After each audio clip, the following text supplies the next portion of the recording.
Greetings, this is Jeff Riddle, pastor of Christ Reformed Baptist Church in Louisa, Virginia. This is an audio version of a book review that I have written. The book under review is by Iain H. Murray, and it's titled John MacArthur, Servant of the Word and Flock. It was published by Banner of Truth in 2011, and the book is 264 pages in length.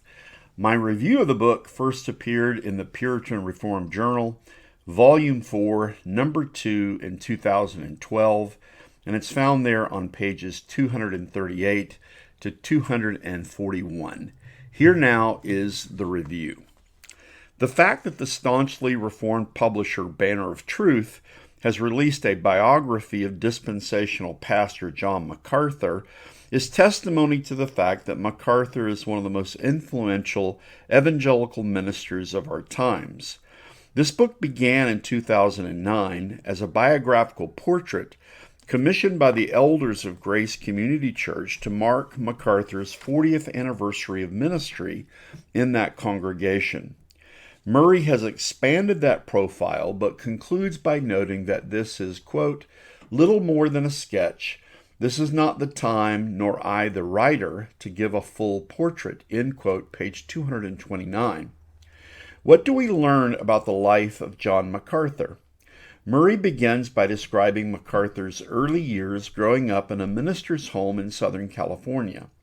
As a young man, he attended Bob Jones University and preached his first feeble sermon in a Spartanburg, South Carolina bus station. Uncomfortable with Bob Jones, MacArthur eventually transferred to Pacific College and then on to Talbot Seminary, where he came under the influence of Charles L. Feinberg. This transition reflected MacArthur's discomfort with the so-called war psychology of classical fundamentalism and his move toward more mainstream evangelicalism. MacArthur became pastor of Grace Community Church in 1969 at the age of 29. Murray notes this providential placement in this then 450-member congregation, strategically located in an area of Los Angeles that was exploding with growth. The church grew in number, not by the implementation of pragmatic church growth methods, but through MacArthur's commitment to expositional preaching. With growth, there also came challenges. This included a painful rebellion by his staff, so-called Black Tuesday, and a 1980 lawsuit brought against MacArthur charging clergy malpractice after the suicide of a church member.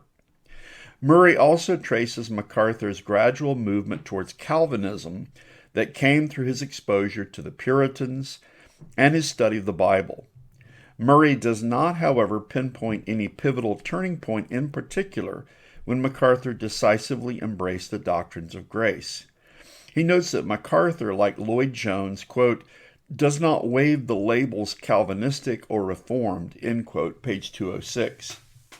MacArthur's theological shift led to his critique of pragmatic easy believism and to eventual conflict with his fellow dispensationalists over lordship salvation in the 1980s.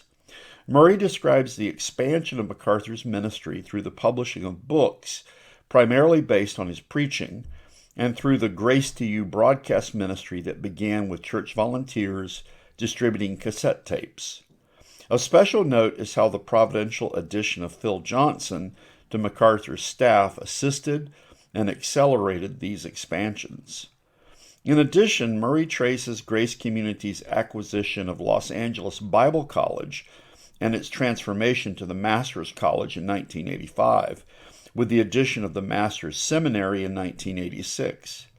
MacArthur is indeed something of a modern-day Spurgeon, whose local church ministry has flourished in multiple areas, including public preaching, print, and education.